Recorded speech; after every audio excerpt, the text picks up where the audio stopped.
Hey guys, it's Captain Harris back for another video. I know it's been a while, things have been busy, but now we finally have something fun to talk about. Sabaton just put out their new album, The War to End All Wars. They're my second favorite band. They're a favorite of his. They're in my top 10. Not quite top 2 like me, but he's really She's very serious. He's really into them too. So I had kind of been putting this album release to the sidelines for a while because Great War is hands down my favorite Sabaton album now, and I couldn't see this one topping it, so I was like, I am gonna save myself the disappointment and not get super excited over this album, and it was so much better than I expected, actually.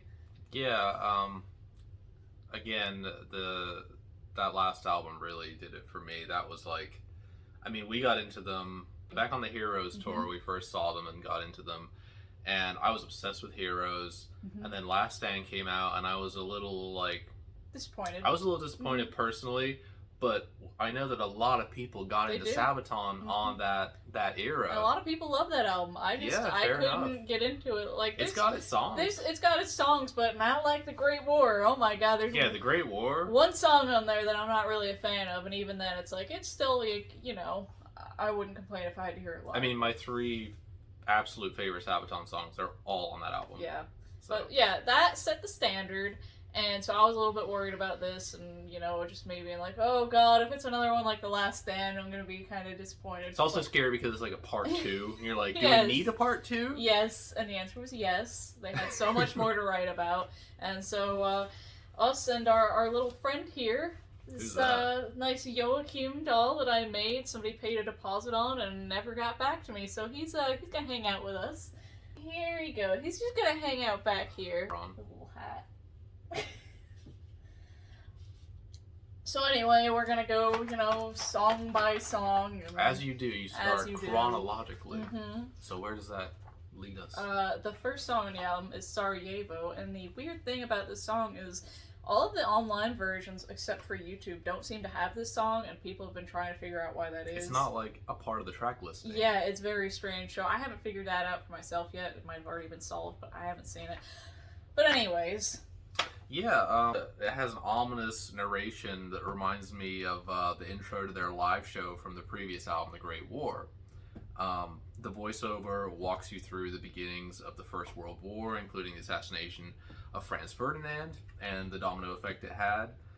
The band unexpectedly busts in with a big marching chant, and it's full of tension and finally broken up with a slow-paced Steve Vai style solo. Yeah, he was mentioning Steve Vai a lot when we were listening to it. They're playing slippery, So I'm rating these songs myself. I gave this one a 7.5 out of 10. That's generous. It's not my favorite Sabaton album opener, but I think it sets the mood really well. I love the storytelling, and I just thought there was nothing that really set this song apart too much from their other songs. So I thought a good 7 out of 10 for like your standard Sabaton song. Yeah, it's not a song I'd be pulling up on its own. But it's a good way to start the story, I thought. Yeah, it's the first piece of a concept album. Exactly. It's the intro. And I like how they bring it back at the end, which we will get into. Because the first time I heard it, it didn't really do much for me, but when I heard it as a whole, I'm like, alright, I get it. I get it now. Moving on, like I said, 7.5 out of 10. So the next one is Stormtroopers, which I gave a 9 out of 10. Wow, okay. So, it's not what you're thinking. Sabaton is not writing a song for Disney Plus and their newest Star Wars abomination. They only shill for World of Tanks. This one could be a banger. Exciting pace and getting you ready to sing along. The song is about the Stormtroopers from the First World War, which were Germany's specialist soldiers for taking out bunkers and machine gun nests. This song is about balls to the wall. Sounds like balls to the wall. What? I didn't think you agreed with me when I said that earlier. I didn't, but my friend said it too. I'm like, well, yeah, I guess it just sounds like balls to the wall. I was saving that one. He mentioned it without you even me saying anything. Come on. Anyways, I said it's my second favorite song on the album. As soon as I heard it, I'm like, oh, this is gonna be my favorite. And then I heard another, I'm like, okay, never mind, second favorite. I said it's a very strong, well-paced song, great chorus. It will be a hit live. It is song strong. It is song strong. Yeah, all in all, I thought it was a pretty typical sounding Sabaton song. Had a great chorus. But this is the first time we get a glimpse of the guitar wizardry from this album. It just seems like Chris and Tommy just keep improving on their guitar skills, which is not making me feel great. I love where it's going. This is a great, I consider this the first, real song of the album. Oh yeah, for sure. And so does YouTube. So we're gonna move along to the next song, which is Dreadnought. I gave it an 8 out of 10. Very generous. I would agree with that. I enjoy this song.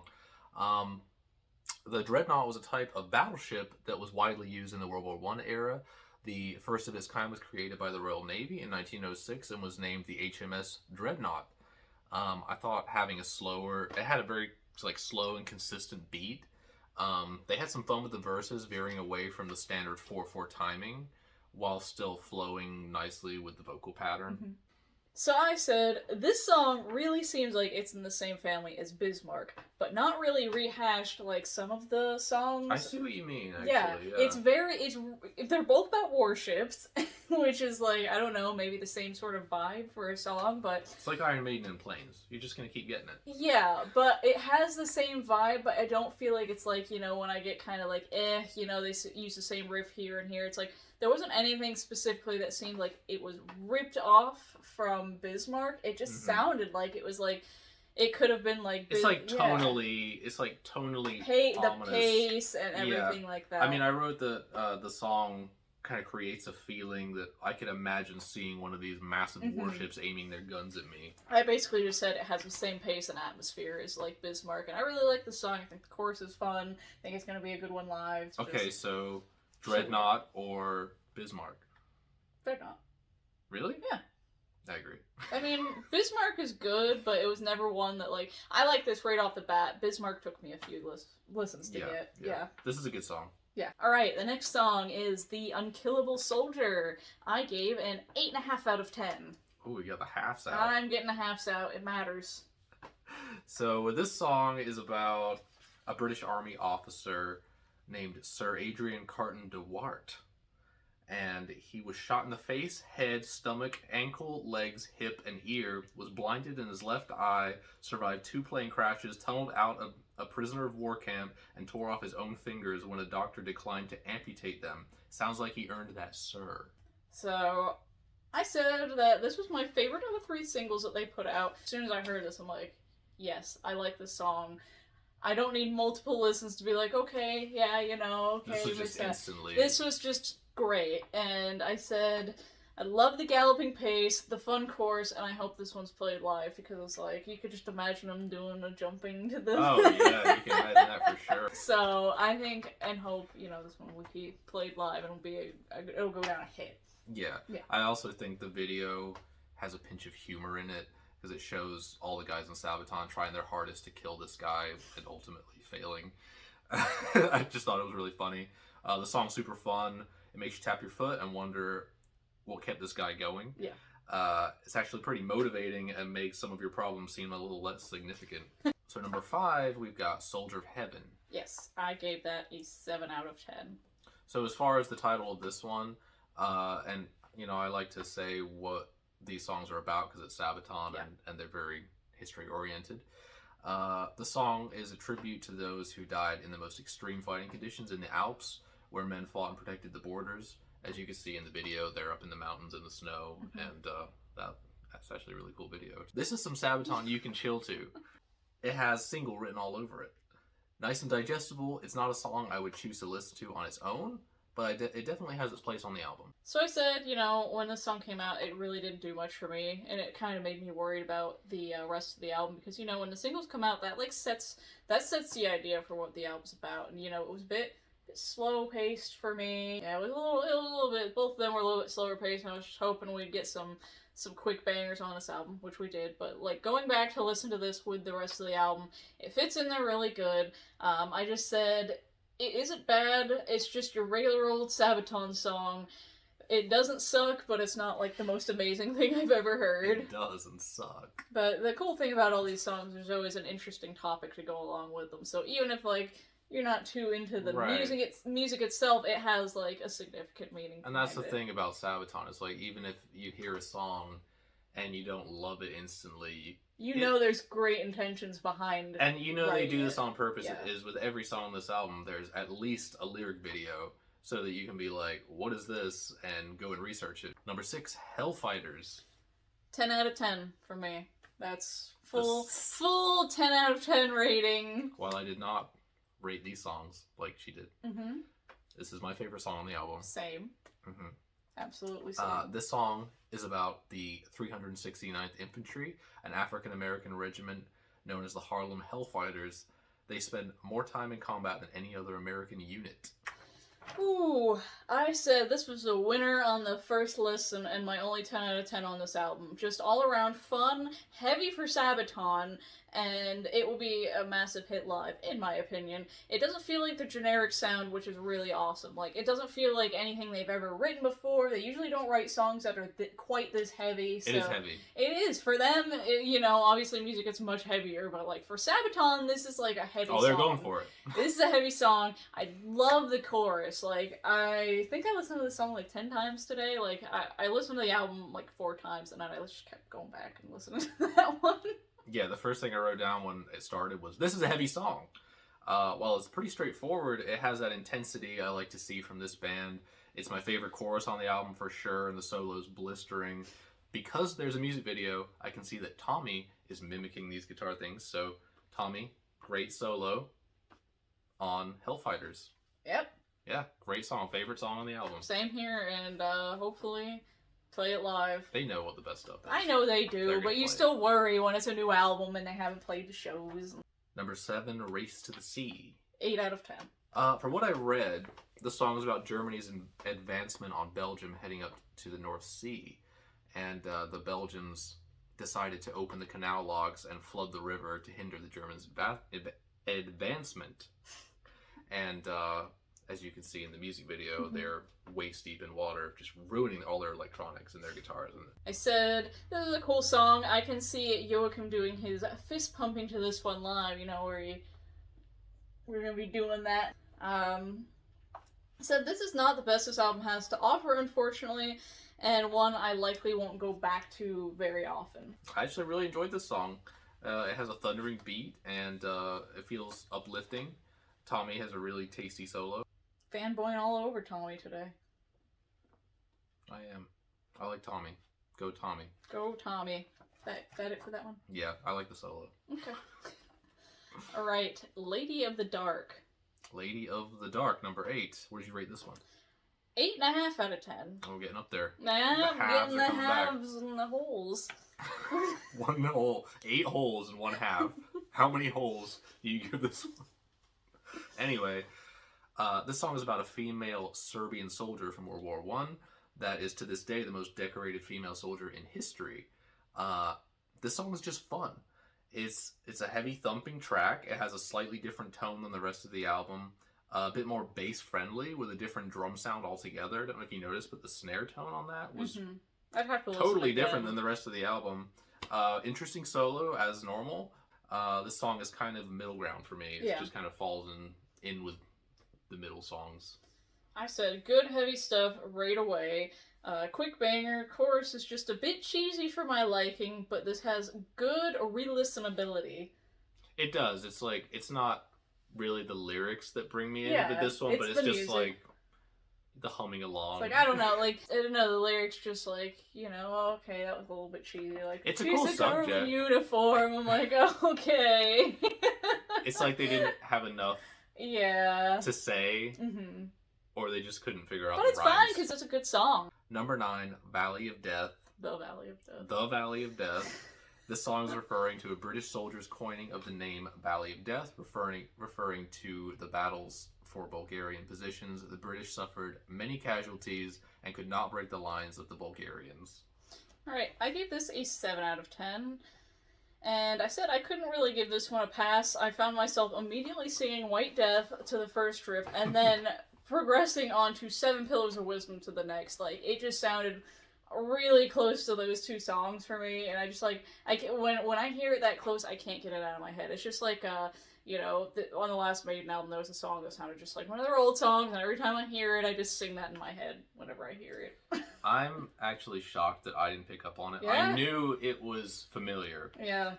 But I couldn't put my finger on it. But Seven Pillars of Wisdom is my favorite Sabaton song. Yeah. So I was like, yeah, this song's great. This is so good. And I'm like, I was just like, hey, what's your thoughts on this song? Just to see if he picked up on it. And I just loved it. Yeah. I was like, this is like top 2.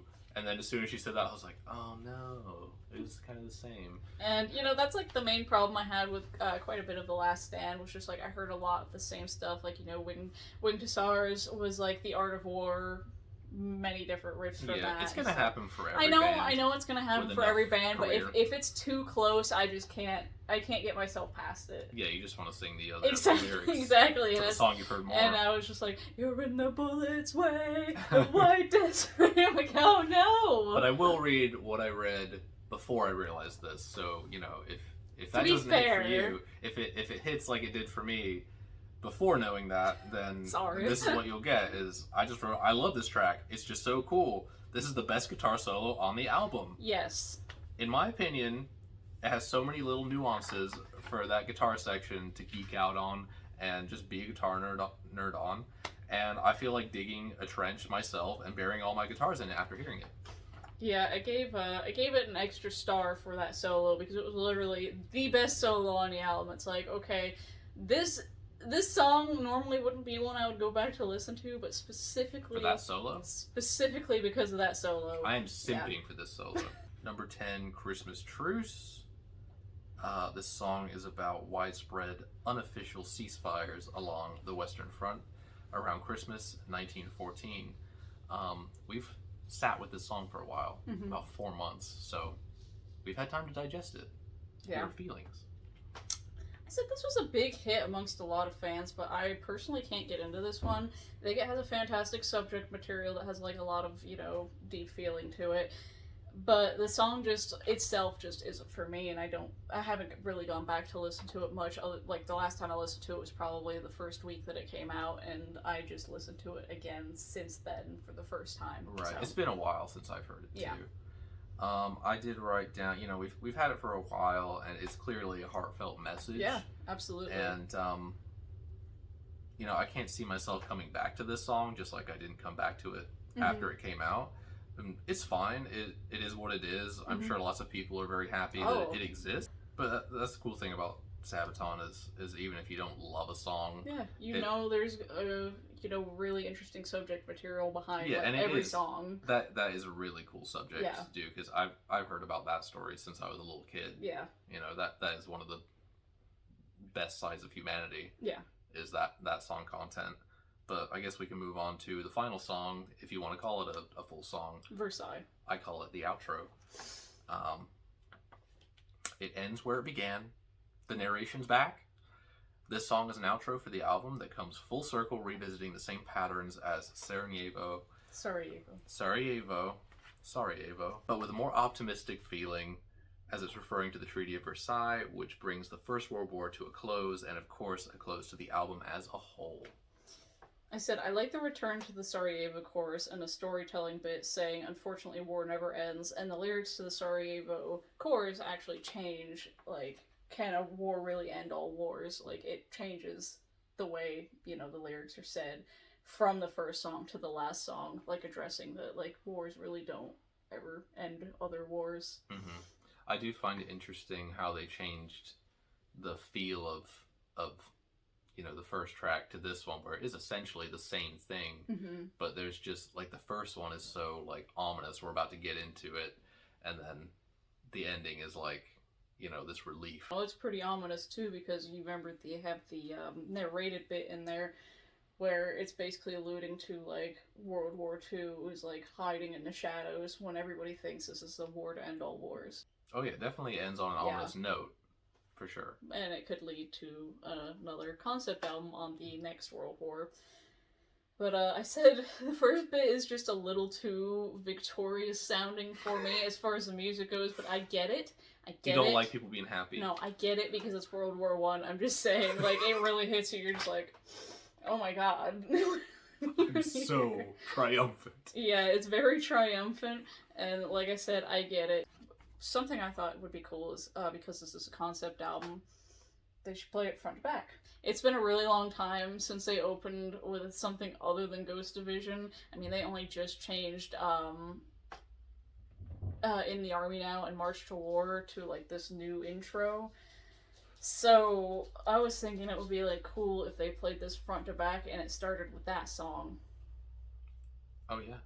Like Sarajevo, it started with Sarajevo and then went all the way to the end. And well, like I said, and then they played some hits because that's only like a 45-minute album. They Yeah. have plenty of time to play more songs. So where does this album sit on your tiered Sabaton favorites? I said this sits probably somewhere between Heroes and Careless Rex, and Careless Rex is my second favorite album. Okay. Yeah. So this is potential number 3. Potential number 3. It's probably, honestly, probably on the same level of Heroes, but like the guitar tone and the solos are just so much better than that album. So I have to like give it one of those half points. Okay. Yeah. Yeah, for me it's Great War, Heroes, Careless Rex, Art of War, the new one. Oh wow. So it's number 5. I didn't know you liked the Art of War that much. Ghost Division. Play it 40 to 1. So yeah, that's about all we've got to say about the War to End All Wars. I liked it so much more than I expected to. So I'm going to be listening to this one a lot. Yeah, to me it's got a good at least 3 songs that I'll come back to for a long time. Oh so yeah. I'm always happy to have more. Like I said, I listened to Hellfighters so many times today. Gotta love that one. So yeah, thank you guys for watching. Let us know what you think Yeah, let us know what you of the think. new album. And we'll see you guys next time. Wow, look at the difference.